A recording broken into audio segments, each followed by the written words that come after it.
Okay, so we have a short talk from Chris, who's come from Derivco, who kindly sponsored us and supported this event. So he's going to talk for 20 minutes about AI. Yes. Take it over.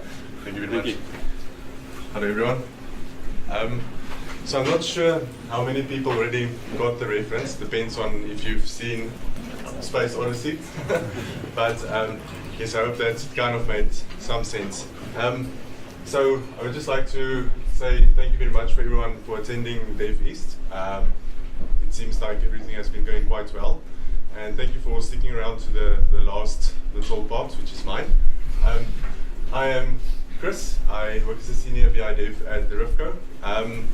And Derivco does arguably probably the biggest online casino development house in the world. Currently, I don't tweet or even Facebook, but I am passionate about data and software design and all of those fun things. And if you are as well, we are hiring. I'm pretty sure you guys have met the guys at our booth and swing by, just hear what they have to say. It's a very interesting world to be in. So we are here to ask the question, will AI be the end of humanity? Well, not completely. We're actually just here to see some of the interesting developments which have happened in AI and some of the good things and the bad things and then also like hell, the slightly disturbing things. So everyone here, I'm pretty sure, has been the victim, a candidate of like a recommender engine or something like that, which you would find in Amazon or Netflix and all of those fun things. But there are also a lot of other fields which I find a lot more interesting. Things like trying to get computers to think like humans do. And what we're talking about here are neural networks, and specifically deep learning neural networks. And neural networks function a lot the same as the human brain in the sense that it will try to predict the outcome of a situation depending on a lot of inputs that you give it. And it will do that by strengthening or weakening certain synapses between neurons. So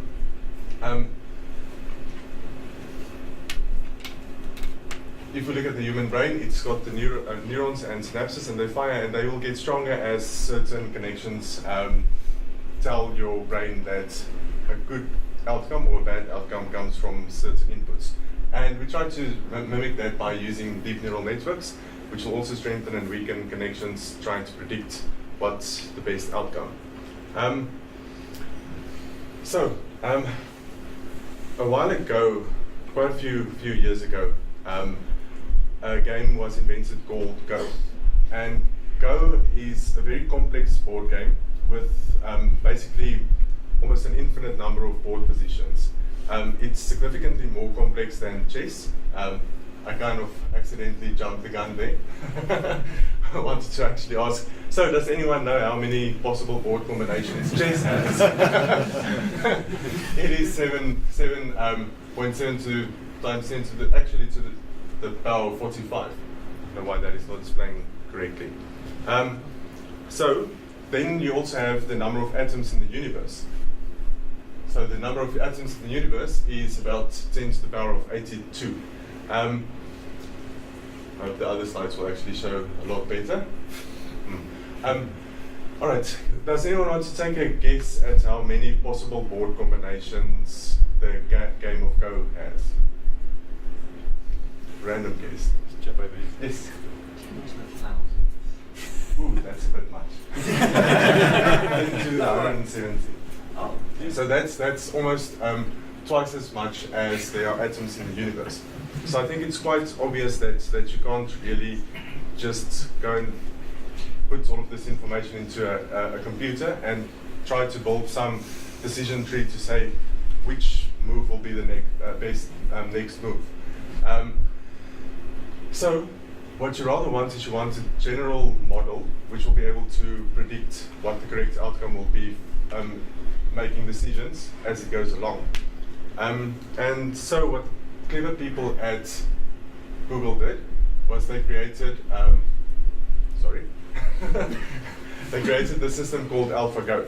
And AlphaGo is a deep learning neural network which has run through millions of games and then built up a neural network which can quite accurately play the game of Go against a human opponent. And this AlphaGo actually went on to beat a 9-dan player of Go 4-1.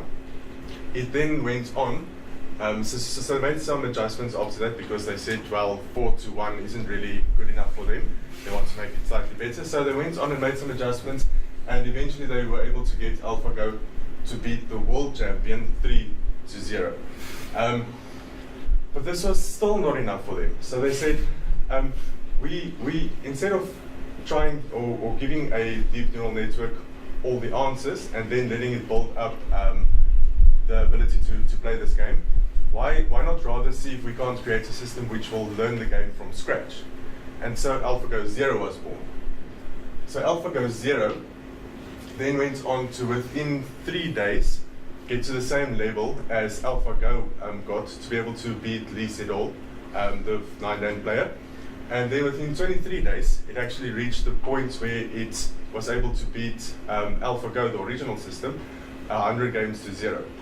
And within 40 days, it learned the game to basically a superhuman level, and is now ranked like the AlphaGo master. So now also the AlphaGo 0 system then went on to learn chess within 24 hours to a superhuman level. So if you think about the fact that a computer can now within 24 hours learn something which basically no human will ever be able to achieve in their entire life, things are actually about to get real. So what my concern is what if you integrate a machine which can teach itself, and you integrate this with a machine that's self-replicating? But we won't do that, right? In steps the project called MUM, Methodology for Unmanned Manufacturing.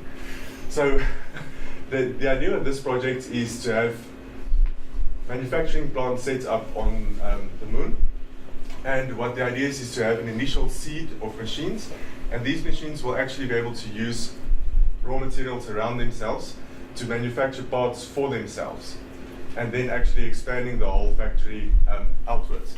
The good thing about the idea is that they then want to actually be able to manufacture parts using from this factory. But my concern is if you have robots building robots and actually being able to replicate itself, you don't really know where that's gonna end. So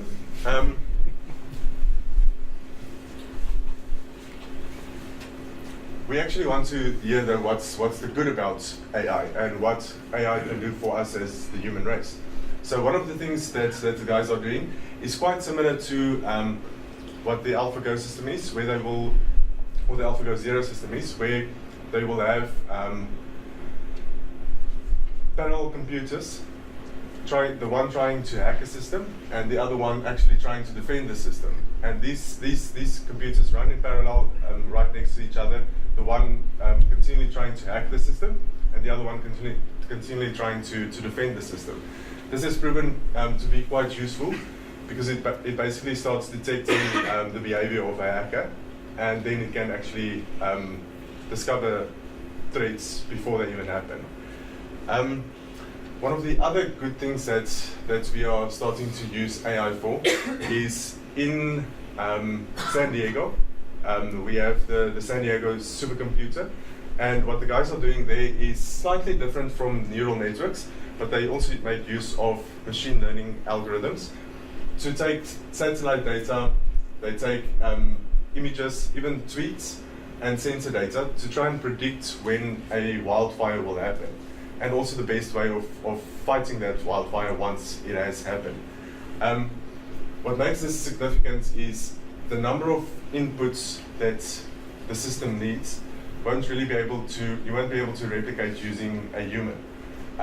because there's no way that a human can go through a whole history of photos, sensor data, satellite imagery, weather patterns, and also live tweets to try and predict what the best way would be to fight a fire that's currently happening.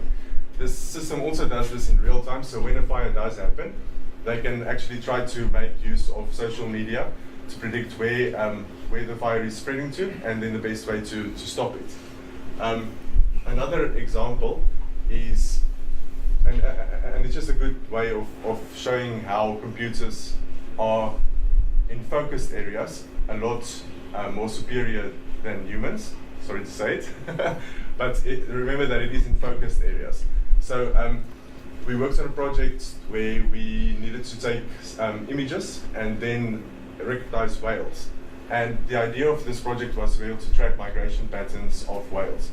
Now, sure, humans can actually do that, and at the moment the guys are actually doing that manually. So they will. So you have some scientists, and the upper hand that they have is that they have studied these whales for the last 50 years. So they know each whale off by hand. But the idea is to take that mundane task of trying to figure that out away from humans and actually get a computer to do it. And that will actually save countless numbers of hours for people to try and recognize these migration patterns by themselves. So, one of the other things that we need to consider, and that's probably where the bad part is coming from, is that a lot of automation systems have taken over a lot of jobs over the past few decades. In fact, banks have been using character recognition to not only process but also mail checks out. And this is actually proven to be quite useful. And they are using this because of the rates of confidence. So the idea is to get rid of the most work which has the highest rates of confidence, and then still you will always have that human factor of dealing with the odd liars out. But we also need to consider that a lot of other jobs are also actually at risk, where especially in the manufacturing field, in the services field and things like that, retail field especially.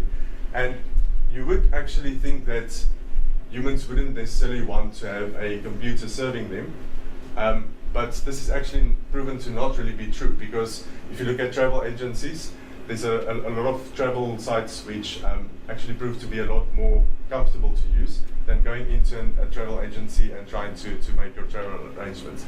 Also, hotels have started making use of service robots, and if you think about that, a robot doesn't need to sleep, it doesn't need to eat, and also a robot does not really have any emotional baggage. So, I think the obvious question then would be, or the obvious elephant in the room is, will my job be taken away by computers?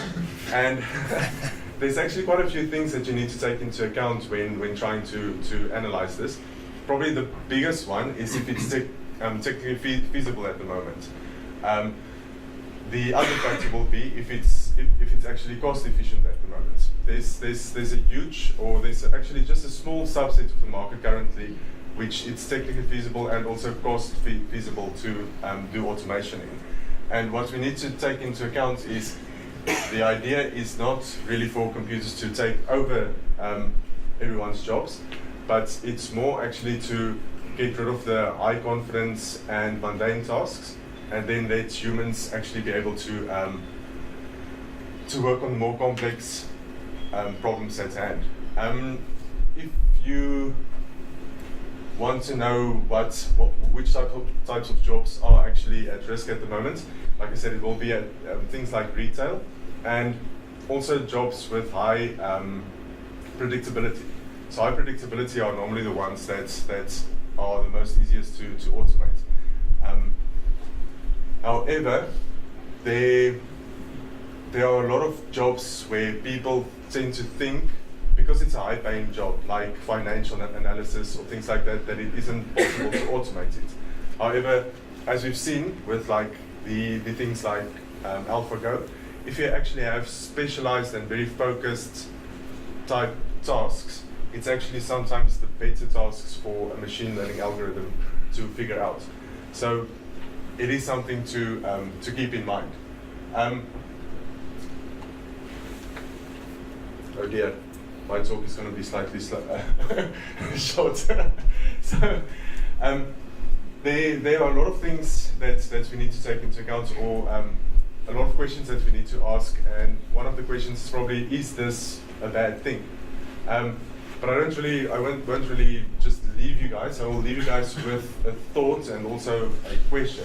So the thought is, we are living in a world where, an exciting world, where AI is starting to bloom, and where we can actually start making use of AI to do a lot of good things in the world, especially like with the wildfire type things. And there are countless other examples of where people are using it for the good of the environment. And the question I want to leave you with is, will you adapt? That's it. Thank you.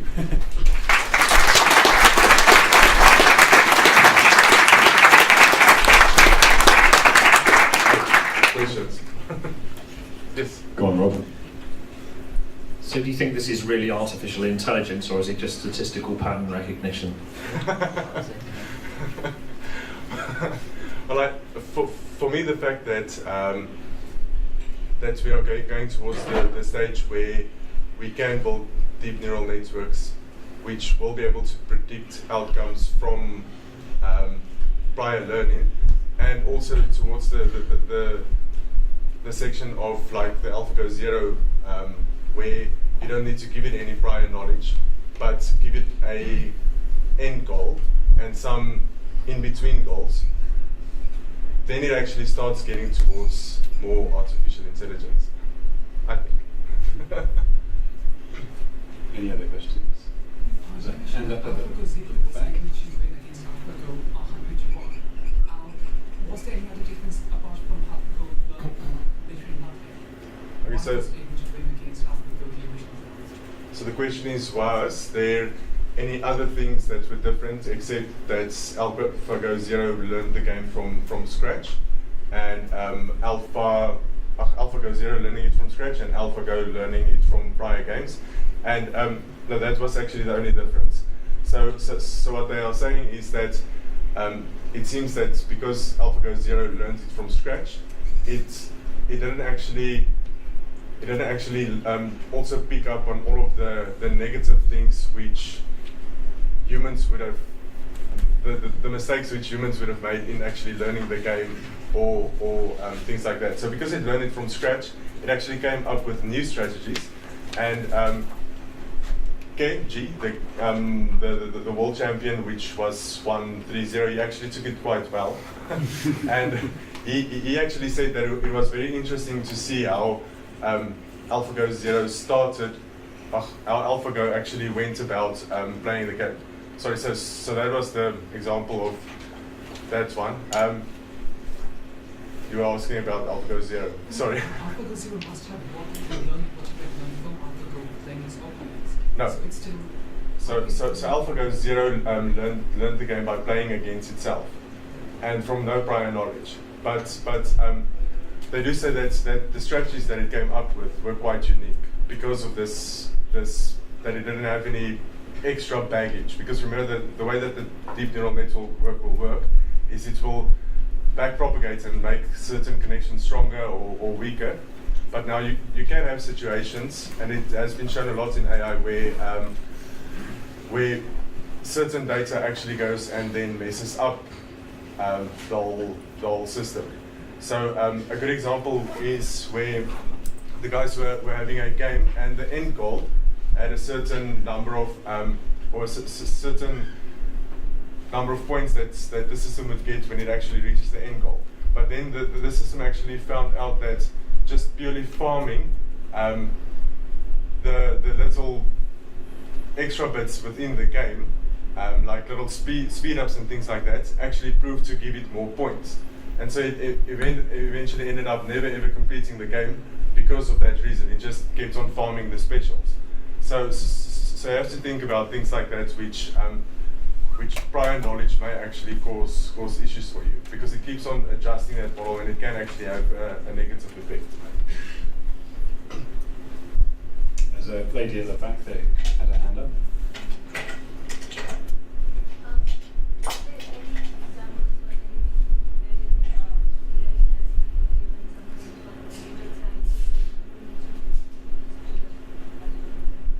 Negative examples of AI. Negative? No, in medical. Oh, medical. Yeah. So the question is are there any examples of where it's proved useful in the medical field? And I will lie if I say no. I haven't gone to that side of the medical side yet. No. I think IBM are investing in that area. Okay, cancer research as well. Yeah, they're using it for looking at X-rays and things like that. Question at the front. We've already got a lot of industries that are very focused on manipulating people's behaviour through advertising, social media, fake news stories. It might be trying to sell people junk food, sugar, or even influence people's voting patterns. If we hand that role over to AI, is there a risk that they will be so good at doing that role, they will be able to manipulate us in such a way that people will welcome it, teenagers will fall in love with it, they'll befriend it, and yet it will manipulate them to such an enormous degree that that's the real danger from AI. What's your view on that? Is that a big risk? Yes, even Stephen Hawking, so just like a few seconds of silence for him. I think that was a great loss for the entire world. But even he actually dubbed AI as one of the greatest existential risks for humanity, because of not only because of my example of the MUM project, giving intelligence to self-replicating robots just gives me ideas of Matrix, but also because of the unknown factors. So we don't really know how AI will react if you let it loose in the world, and they actually also said that it wouldn't be a good idea to give this type of technology to everyone, because if you think about it, I think even Elon Musk said, don't give this power to me, because the problem is that just as you have the example of the white hat hacking type system, which will learn how to fight against hackers, you will also have bad people making use of AI to do the other way around. So obviously they don't necessarily have the funding for large systems and be able to actually do it better than security companies, but you can actually have that situation where someone clever enough will build a neural net which will be able to adjust itself as a system tries to protect itself, and actually be able to create harm in that. So I think my answer to that is, I think it's a definite risk. Okay, one more at the front. Sorry, another AlphaGo question.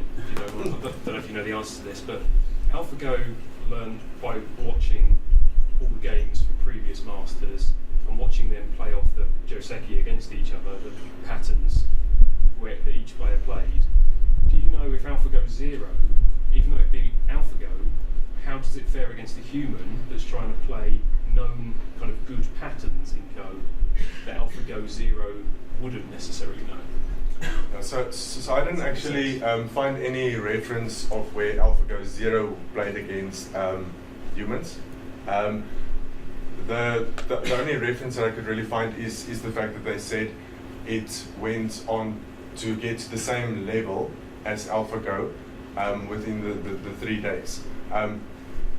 So, and assuming that it then went on to beat AlphaGo, I'm kind of assuming that it probably would be able to do that. It would actually be interesting though. I need to go see if I can find if they've actually done it. But as far as I know, they haven't released anything where they said, or it wasn't as spectacular or as public as AlphaGo, because AlphaGo was the first example of where something like this can actually be done.